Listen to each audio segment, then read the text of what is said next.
નમસ્તે વિદ્યાર્થી મિત્રો, આજે આપણે જોવાના છે performance of alternator connected with infinite bus bar system. Last time પણ આપણે જોયું હતું કે અલ્ટરનેટરને જ્યારે ઇન્ડિવિજ્યુઅલ તમે સિસ્ટમ સાથે કનેક્ટ કરો તો જેવું તમે એના રોટેશનમાં ચેન્જ કરો તો ફ્રીક્વન્સીમાં ચેન્જ થઈ જાય, અને જેવું તમે એના એક્સાઇટેશનમાં ચેન્જ કરો તો તરત જ તમારા વોલ્ટેજમાં ચેન્જ થઈ જતો હતો. હવે આપણે લોડ જે છે એનો વોલ્ટેજ અને ફ્રીક્વન્સી બે બહુ ઇમ્પોર્ટન્ટ પેરામીટર છે, એ ચેન્જ ના થવા જોઈએ.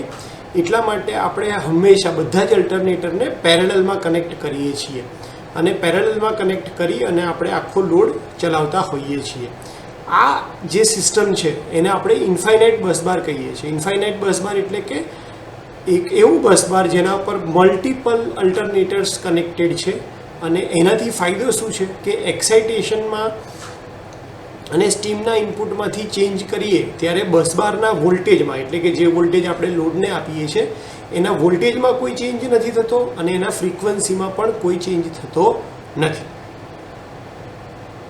ઇટ મીન્સ સિસ્ટમ વોલ્ટેજ અને ફ્રીક્વન્સી હંમેશા કોન્સ્ટન્ટ છે, અને એ અફેક્ટ નથી થતા changing in operating condition of any one alternator.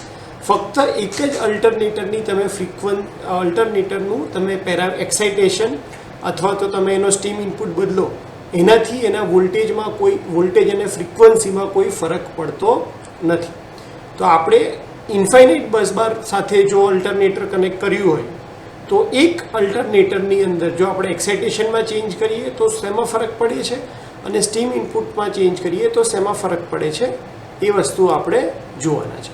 તો સૌથી પહેલાં effect of change in excitation, એટલે કે જો તમે રોટરનું એક્સાઇટેશન ચેન્જ કરો, ડીસી જે સપ્લાય છે એ તમે ચેન્જ કરો તો શું થશે, તો એના લીધે એ પર્ટિક્યુલર અલ્ટરનેટરનું કેવીએ આઉટપુટ અને પાવર ફેક્ટર જે છે એ ચેન્જ થાય છે.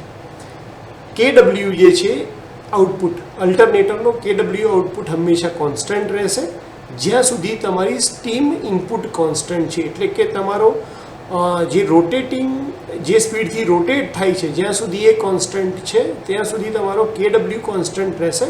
ફરક શેમાં પડવાનો છે તો કે કેવીએ આઉટપુટ અને પાવર ફેક્ટરમાં. જેવું તમે એક્સાઇટેશન વધારો છો તો તમારો પાવર ફેક્ટર ઘટે છે, અને તમારો જે કેવીએ કેપેસિટી છે એમાં વધારો થાય છે. એના કરતાં ઉલટું, જો તમે એક્સાઇટેશન ઘટાડો છો, જે પોઝિશનમાં હોય ત્યાંથી ઘટાડો છો, તો તમારા પાવર ફેક્ટરમાં વધારો થાય છે અને તમારો કેવીએ જે છે એ ઘટે છે. આનો મતલબ છે કે કેવીઆર રિએક્ટિવ પાવર જે અલ્ટરનેટર સપ્લાય કરે એ શેની સાથે વધે છે, તો કે જે તમે જેવું એક્સાઇટેશન વધારો છો એની સાથે રિએક્ટિવ પાવર સપ્લાઈડ બાય અલ્ટરનેટર વધે છે. બીજી વાત કરીએ તો કે effect of change in steam input. Steam input એટલે કે અલ્ટરનેટર સાથે ટર્બાઇન કનેક્ટ કરેલું હોય અને આ ટર્બાઇનને ચલાવવા માટે આપણે સ્ટીમ વાપરતા હોય એ કેસની વાત કરી રહ્યા છે. તો જેવું તમે સ્ટીમ ઇનપુટ ચેન્જ કરો એટલે કે એની સ્પીડ ચેન્જ થાય તો એના કેડબલ્યુ આઉટપુટમાં ચેન્જ થાય છે. કેડબલ્યુ આઉટપુટ ઇન્ક્રીઝ થાય છે સ્ટીમના ઇનપુટ વધવાને સાથે, અને ડિક્રીઝ થાય છે સ્ટીમના ઇનપુટના ઘટવા સાથે. પણ પાવર ફેક્ટર અને કેવીએઆર સપ્લાઈડ બાય અલ્ટરનેટર એ સેમ રહે છે જ્યાં સુધી તમારું એક્સાઇટેશન કોન્સ્ટન્ટ છે. એટલે કે ઇફેક્ટ કોની સ્ટીમ ઇનપુટ ચેન્જ કરો એની ખાલી શેના ઉપર થાય છે, કેડબલ્યુ આઉટપુટ ઉપર થાય છે.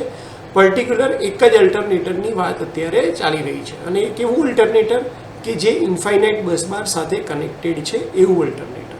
તો ઇફેક્ટ ઓફ ચેન્જ ઇન એક્સાઇટેશનમાં તમારું પાવર ફેક્ટર અને કેવીએ આઉટપુટમાં વેલ્યુમાં વધારો અને ઘટાડો થાય છે, અને સ્ટીમ ઇનપુટમાં ચેન્જ કરવાથી તમારા કેડબલ્યુ આઉટપુટમાં વધારો કે ઘટાડો થાય છે.